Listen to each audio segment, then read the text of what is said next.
পারেন অন্যরা পারে না, রিয়াদ যা পেরেছেন অন্যরা পারে নাই। বিদায় লেজেন্ড। মাহমুদুল্লাহ রিয়াদের আনুষ্ঠানিক টি-20 থেকে অবসরের ঘোষণার পর থেকে বাংলাদেশের টি-20 সেট আপে পঞ্চপাণ্ডব বিগ ফাইভ যেটাই বলি না কেন আর কেউ অবশিষ্ট রইল না।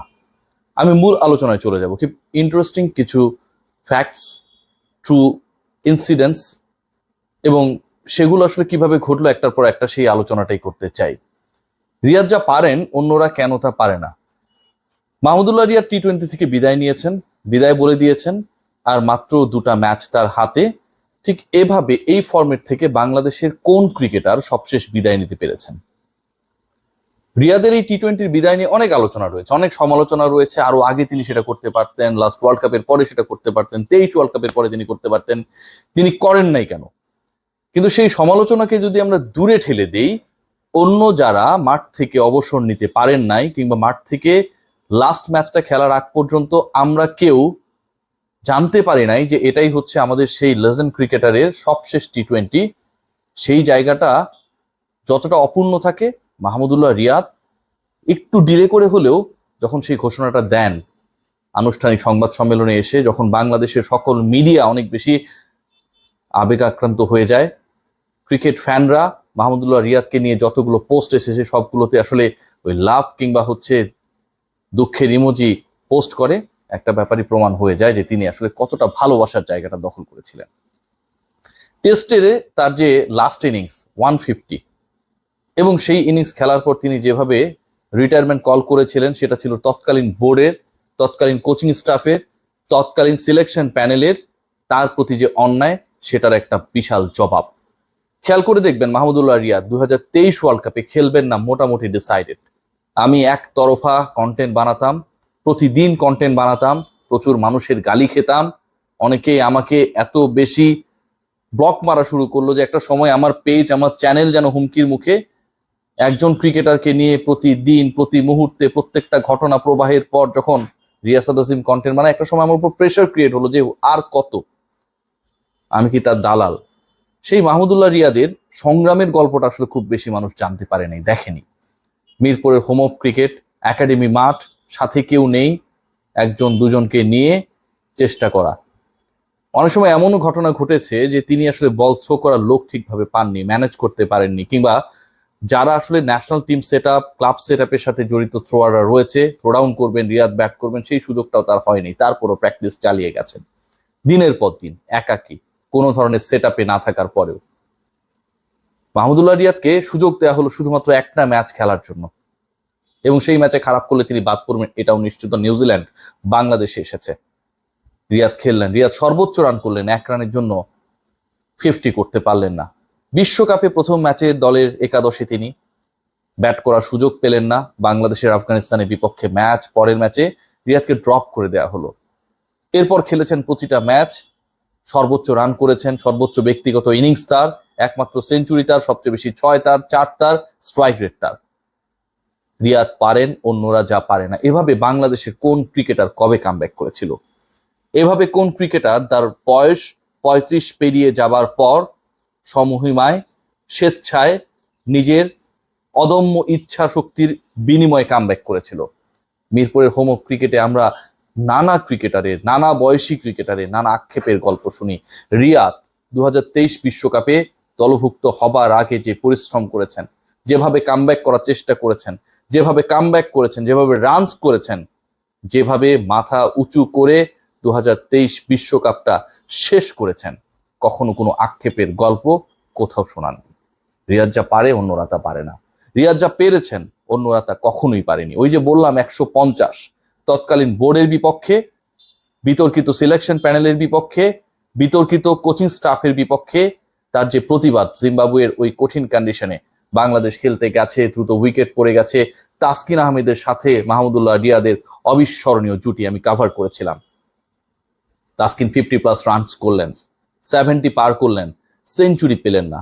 রিয়াদ ম্যাজিক্যাল ফিগারে ঠিকই দেখা পেলেন। যেভাবে রিয়াদ জিতিয়েছেন, অনেকেই বলে অনেক ম্যাচ হারিয়েছেন। বাংলাদেশ দল তো আসলে দল হয়ে খেলে। বাংলাদেশ দল 11 জনের দল, মাহমুদুল্লাহ রিয়াদ তাদের একজন। বাকি 10 জন যদি কোনো কিছু না করে আঙুল চষে রিয়াদ কেন পৃথিবীর সবচেয়ে গ্রেট ক্রিকেটার এলেও সেই দলকে জেতাতে পারবে না। সবশেষ বিশ্বকাপে একবার দেখুন যে বাংলাদেশে আসলে টোনটা সেট আপ হলো কোথা থেকে। শ্রীলঙ্কার এগেনস্টে ডালাসের সেই ম্যাচ, প্রথম ম্যাচ, যে ম্যাচে একটা সময় মনে হচ্ছিল বাংলাদেশ ওই লো স্কোরটা চেস করতে গিয়ে হেরে যায় কিনা। মাহমুদুল্লাহ রিয়াদ ক্রিজে, মাহমুদুল্লাহ রিয়াদের 6, মাহমুদুল্লাহ রিয়াদ শেষ পর্যন্ত দলকে জিতিয়ে মাঠ ছাড়লেন। হারানোর কথা অনেক আসে, শেষ পর্যন্ত চেষ্টা করেননি সেই আক্ষেপের গল্প অনেক আসে।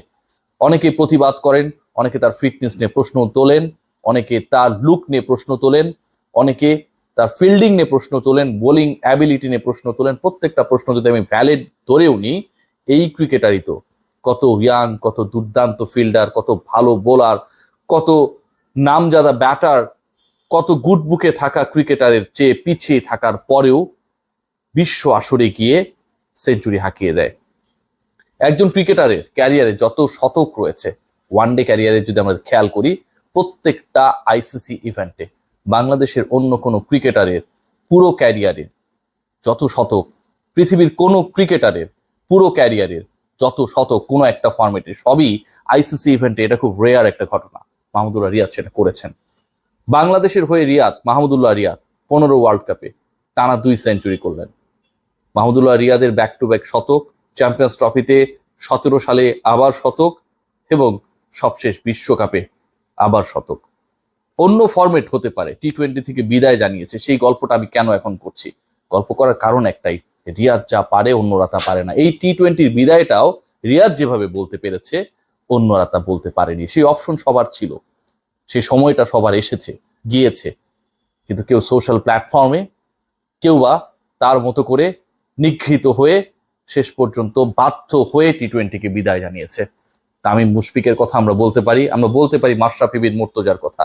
আর যিনি আমাদের টি-20র বরপুত্র সাকিব আল হাসান, তার শেষ টি-20 তিনি কিভাবে খেলে ফেললেন সেটা তিনিও যেমন বুঝেননি, কোটি ভক্ত বুঝতে পারেনি।